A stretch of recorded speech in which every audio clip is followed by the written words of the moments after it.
Terima kasih Tuhan, terima kasih. Engkau kekuatan dalam hidup kami Tuhan. Terima kasih. Terima kasih Tuhan. Kekuatan di hidupku,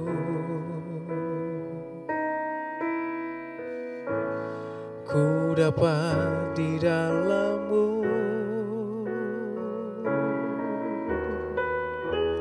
Kau teguhkan hatiku, tiada yang mustahil bagimu. Kekuatan di hidupku,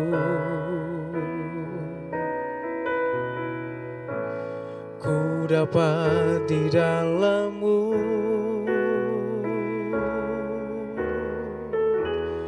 Kau teguhkan hatiku,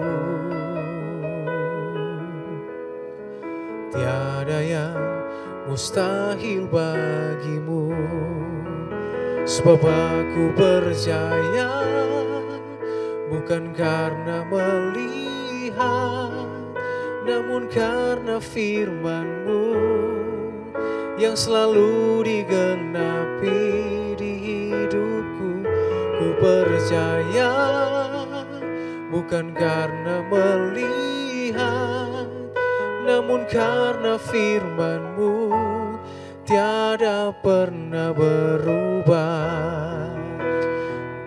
Ku percaya, bukan karena melihat, namun karena firman-Mu yang selalu digenapi di hidupku. Ku percaya, bukan karena melihat, namun karena firman-Mu tiada pernah berubah. Namun karena firman-Mu tiada pernah berubah. Namun karena firman-Mu tiada pernah berubah.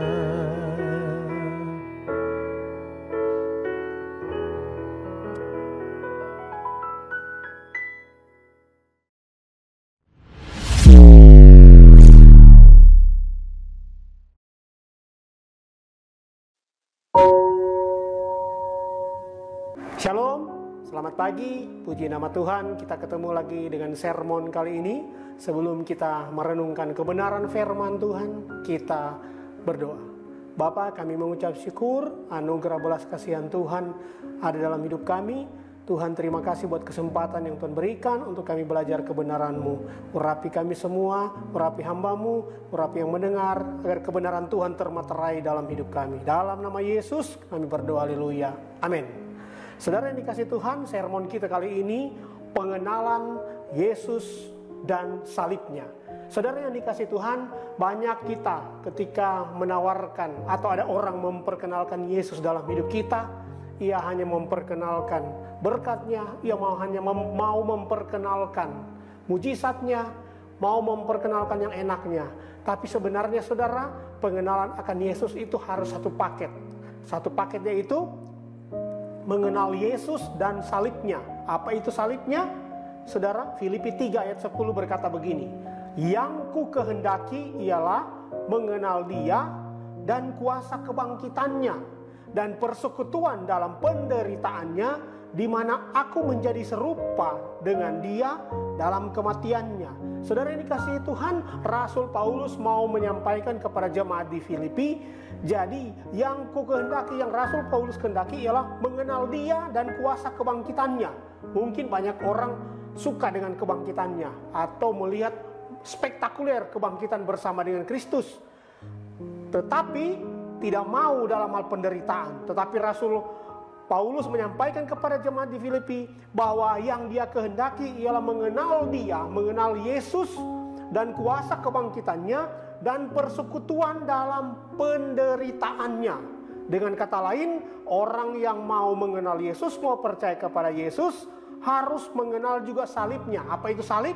Salib adalah penderitaan, salib adalah penyangkalan diri, di mana aku menjadi serupa dengan dia dalam kematiannya. Jadi Rasul Paulus mau menyampaikan kepada kita bahwa orang yang mau percaya mengenal Kristus, dia juga harus mengenal salibnya. Dalam arti kata, salib itu berbicara kematian. Arti kata penyangkalan diri dalam kehidupan kita sebagai orang percaya. Nah, saudara dikasihi Tuhan, banyak mengenal Yesus bukan dalam arti bertemu secara fisik. Karena Yesus sekarang sudah bentuknya lagi bukan fisik, tetapi sudah kembali ke asal mulanya, kembali kepada eksistensinya sebagai Allah. Nah, saudara yang dikasihi Tuhan, Yesus itu sudah kembali ke sorga. Nah, kita juga bisa mengenal Yesus hanya dari firman-Nya, dari Alkitab yang tertulis, dari firman yang tertulis. Nah, karena Alkitab saya dan Alkitab saudara yang kita baca adalah firman. Firman itu yang telah menjadi manusia. Dan firman itu adalah Allah. Yohanes 1 ayat 1 berkata, pada mulanya adalah firman. Firman itu bersama-sama dengan Allah. Dan firman itu adalah Allah. Yohanes 1 ayat 14 juga berkata, firman itu telah menjadi manusia dan diam di antara kita. Dan kita telah melihat kemuliaannya, yaitu kemuliaan yang diberikan kepadanya sebagai anak tunggal Bapa, penuh kasih karunia dan kebenaran. Jadi saudara yang dikasihi Tuhan, kalau kita hanya mau mengenal Yesus, bukan hanya mujizatnya, bukan hanya berkatnya, tetapi juga salibnya, atau penderitaannya, atau penebusannya. Nah, saudara yang dikasihi Tuhan, kita seringkali hanya ingin kebangkitan Yesus. Kita hanya mau keajaiban, kita hanya mau mujizat, berkat, kita hanya mau kemenangan, kita mau jalan keluar. Kita tidak mau penderitaannya dan kematiannya. Nah, itu adalah hal yang sangat berbeda karena ini satu paket, saudara. Namun tidak mungkin ada kebangkitan tanpa ada penderitaan dan kematian. Itulah yang Yesus alami. Itulah misi Tuhan Yesus datang ke dunia, mati di atas kayu salib untuk menebus kita. Apa artinya persekutuan dalam penderitaan Yesus? Apakah hal ini berarti kita harus menerima penderitaan dan kematian yang sama seperti yang dialami oleh Yesus? Apakah kita harus pergi ke Taman Getsemani, kita harus berdoa di sana, atau kita pergi ke Yerusalem, kita menerima olok-olokan, kita diludahi atau kita dihina sama seperti Yesus, ditelanjangi kemudian disalib di Golgota? Apakah kita harus mengalami Getsemani dan Golgota barulah kita bisa mengalami kuasa kebangkitan Yesus? Tidak perlu, saudara. Ada 4 hal yang saya mau bagikan pada kita. Kita harus bersekutu dengan kematian dan kebangkitan Yesus. Jadi ada 4 hal kalau Anda mau terus bersekutu dengan kematian dan kebangkitan Yesus. Poin yang pertama, supaya kita bisa masuk bersekutu dalam kematian dan kebangkitan Yesus sebagai orang percaya di akhir zaman ini, yang pertama harus selalu mengingat salib Kristus. Saudara yang dikasihi Tuhan, jika kita mengenal Yesus secara pribadi yang sudah menyelamatkan kita, sudah menebus kita, kita harus mengingat salib Kristus. Ibrani 12 ayat 3 berkata, ingatlah selalu akan Dia yang tekun menanggung bantahan yang sehebat itu terhadap dirinya dari pihak orang-orang berdosa, supaya jangan kamu menjadi lemah dan putus asa. Dengan kata lain, saudara dikasihi Tuhan, dalam perjalanan hidup kita sebagai orang percaya, dalam pengiringan kita kepada Kristus, mungkin dalam setiap pergumulan persoalan hidup banyak hal-hal yang sulit kita mengerti, sulit ada jalan keluar. Tetapi ketika kita mengingat salib Kristus, kita ada kekuatan baru. Ingat salib Kristus, jangan lupa saudara. Bagaimana caranya supaya kita selalu mengingat salib Kristus? Hendaklah perjamuan kudus, makan dan minum dalam perjamuan Tuhan mengingatkan kita akan salib Kristus. Makanya kita dalam gereja kita sebulan sekali kita mengadakan perjamuan kudus, makan roti dan minum anggur. Itu adalah peringatan akan penderitaan Kristus di atas kayu salib. Itu mengingat salib. Jadi kita harus mengingat salib selalu supaya kita ada dalam persekutuan dengan Kristus selalu. Itu yang poin pertama. Poin kedua, harus praktekkan penyangkalan diri.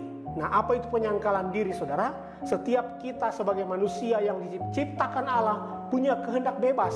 Kita manusia maunya hidup enak, kita manusia maunya hidup di zona nyaman, kita tidak mau yang sakit, kita tidak mau yang menderita, kita tidak mau yang tidak enak, kita mau yang enak-enak. Tetapi firman Tuhan berkata, kalau kita mau hidup bersekutu dalam penderitaan Kristus, kita harus masuk dalam praktek penyangkalan diri. Setiap hari, saudara, banyak hal, saudara. Orang Kristen itu tidak boleh, saudara, secara kasat mata kita tidak boleh punya ilmu bela diri.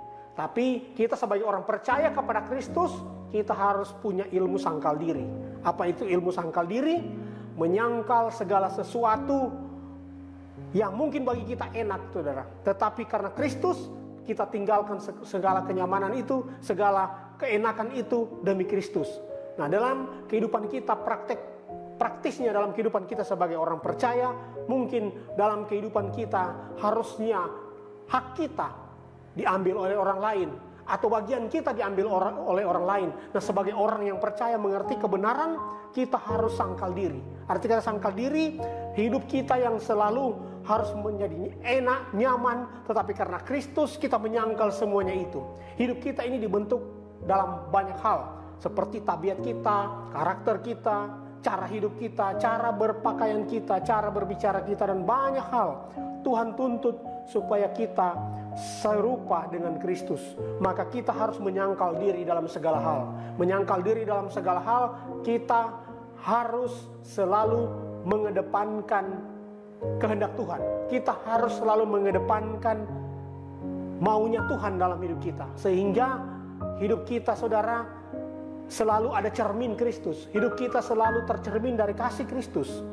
Nah, itulah saudara, kita harus punya penyangkalan diri supaya kita selalu ada dalam persekutuan dengan kematian dan kebangkitan Kristus. Itu poin yang kedua. Poin yang pertama tadi, harus selalu mengingat salib Kristus. Poin yang kedua, harus praktek penyangkalan diri. Poin yang ketiga, harus setia beribadah. Ibrani 10 ayat 25 berkata, janganlah kita menjauhkan diri dari pertemuan-pertemuan ibadah kita seperti dibiasakan oleh beberapa orang, tetapi marilah kita saling menasihati dan semakin giat melakukannya menjelang hari Tuhan yang mendekat. Saudara, sebelum Yesus naik ke sorga, dia berpesan dia akan datang kembali yang kedua kali untuk menjemput orang percaya, menjemput orang kudus. Nah, arti dari kalimat terakhir ini, semakin giat melakukannya menjelang hari Tuhan yang semakin dekat. Artinya kedatangan Tuhan semakin dekat. Firman Tuhan berkata supaya kita selalu beribadah. Jangan pernah meninggalkan ibadah. Dalam ibadah kita bisa memuji Tuhan. Dalam ibadah kita bisa menyembah Tuhan. Dalam ibadah kita bisa menerima, mendengarkan firman Tuhan yang akan menguatkan kita dalam kehidupan, menjalani kehidupan dunia ini yang semakin sukar. Karena firman Tuhan berkata pada akhir zaman akan datang masa yang sukar, saudara. Nah, dengan kita setia beribadah, maka hidup kita selalu masuk dalam persekutuan, dalam penderitaan dengan Kristus. Itu poin yang ketiga, setia dengan ibadah. Poin yang keempat, saudara, yang terakhir, jangan bersungut-sungut ketika dalam pencobaan. Nah, saudara yang dikasih Tuhan, 1 Korintus 10 ayat 10 sampai 13 itu menjelaskan bagaimana orang Israel bersungut-sungut. Nah, dosa yang sangat besar, saudara, sebenarnya bukan dosa yang lain, mungkin dosa persinahan atau dosa pembunuhan, tetapi saudara, dosa yang mendatangkan hukuman berat dari Tuhan adalah dosa bersungut-sungut. Dosa bersungut-sungut itu sama, saudara, sedang menolak Tuhan. Nah, di dalam 1 Korintus 10 ayat 10 sampai 13 itu menjelaskan bagaimana orang-orang Israel itu selalu bersungut-sungut sehingga ribuan orang mati dibinasakan oleh malaikat maut, saudara. Nah, di dalam pencobaan kita harus bersyukur dan berdoa supaya Tuhan selalu memberikan jalan keluar dan kita menanggung salib. Kita menang di dalam salib Kristus. Jangan kita selalu bersungut-sungut atau selalu mengeluh, tetapi harus sebaliknya, kita harus mengucap syukur. Nah, sebagai saudara penutup, sebab itu waktu kita peringati salib Kristus, kita juga diingatkan bahwa kita ada salib-salib setiap hari. Dan kita harus menghadapinya, jangan dengan persungutan, tetapi dengan bersyukur setiap hari. Setiap rencana Tuhan pasti ada tujuannya. Seringkali Tuhan izinkan pencobaan datang supaya kita jangan lupa Tuhan, tetapi ingat Tuhan, ingat ibadah dan pekerjaannya. Itulah 4 hal, saudara, yang menjadi renungan sermon kita kali ini, supaya kita terus bersekutu dengan kematian dan kebangkitan Kristus. Pertama, harus selalu mengingat salib Kristus. Kedua, harus mempraktekkan penyangkalan diri. Ketiga, harus setia dalam ibadah. Keempat, jangan bersungut-sungut ketika masuk dalam percobaan. Demikian kebenaran firman Tuhan. Amin. Kita berdoa. Terima kasih Tuhan, kami bersyukur buat kebenaran firman Tuhan datang kepada kami, untuk kami selalu hidup memperingati akan kematian-Mu di atas kayu salib, selalu mengingat salib Kristus dengan penuh ucapan syukur dalam setiap pergumulan persoalan hidup kami alami. Kami selalu berserah, bersyukur sama Tuhan, karena Tuhan selalu menyediakan jalan keluar tepat pada waktunya dalam pergumulan kami. Terima kasih Tuhan, Engkau memberkati setiap pendengar yang sudah mendengarkan kebenaran firman Tuhan ini. Kiranya nama Tuhan dipermuliakan. Dalam nama Tuhan Yesus, kami berdoa. Amin.